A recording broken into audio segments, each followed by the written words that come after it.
تو دیکھا کہ افرا وہاں کھڑی پانی پینے کی کوشش کر رہی تھی، مگر اس کا زخمی ہاتھ اسے تکلیف دے رہا تھا۔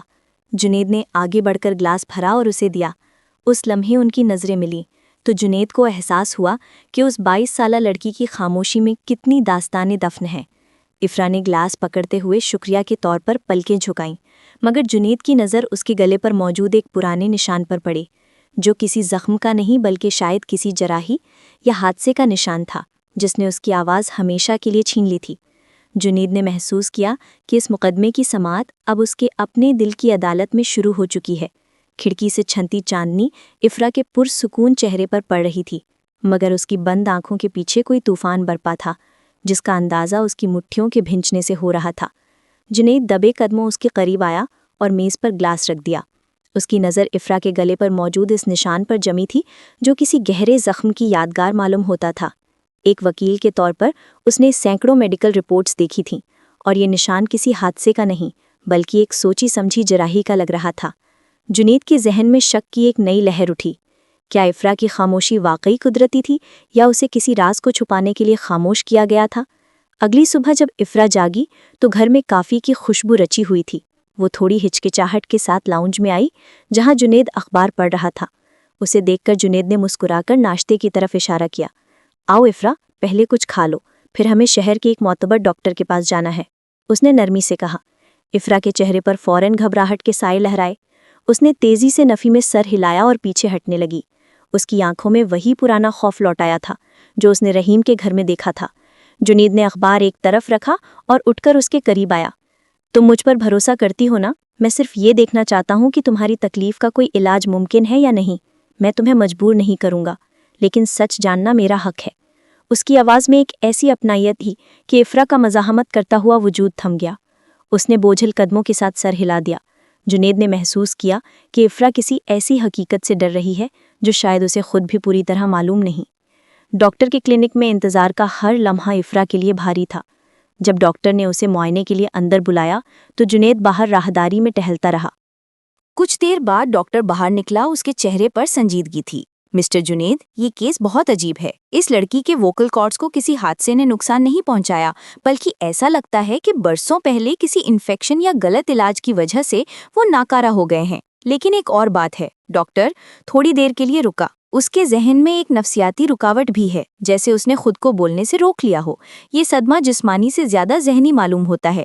جنید کی مٹھیاں خود بخود بھنج گئیں۔ اب اسے یقین ہو چلا تھا کہ رحیم صرف ایک کٹ پتلی ہے، اصل کہانی کہیں اور چھپی ہے۔ ڈاکٹر کے کلینک سے واپسی پر گاڑی میں چھائی خاموشی پہلے جیسی نہیں تھی، اب اس میں ایک تفتیشی سنگینی تھی جو جنید کے ذہن میں لاوے کی طرح پک رہی تھی۔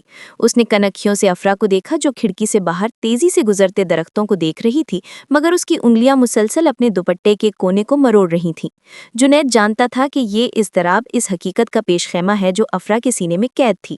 افرا، ڈاکٹر نے جو کہا وہ تم نے سنا؟ جنید نے گاڑی کی رفتار کم کرتے ہوئے نرمی سے پوچھا۔ افرا نے کوئی جواب نہیں دیا، بس اس کی نظریں سڑک پر جمی رہیں۔ جنید نے ایک گہرا سانس لیا۔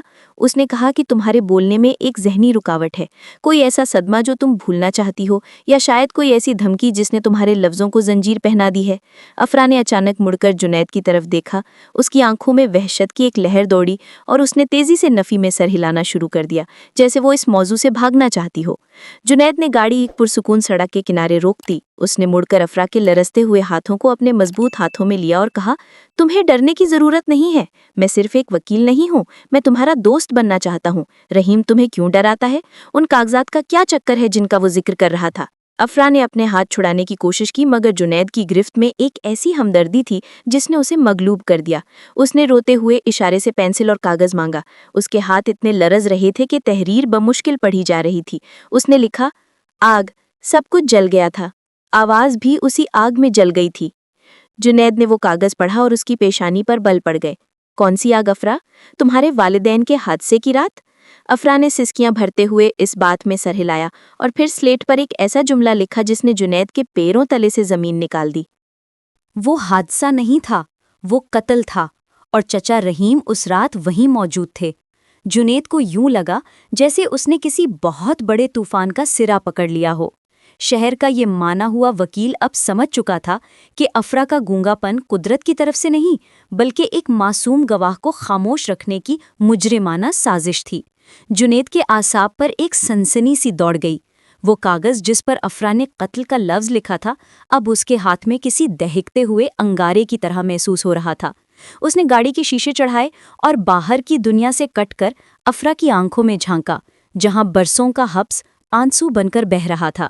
افرا، میری بات غور سے سنو۔ جنید کا لہجہ اب ایک وکیل کا نہیں بلکہ ایک محافظ کا تھا۔ اگر تم سچ کہہ رہی ہو تو یہ صرف تمہاری آواز کا مسئلہ نہیں ہے، یہ ایک بہت بڑے جرم کی پردہ پوشی ہے۔ کیا تمہارے پاس اس بات کا کوئی ثبوت ہے؟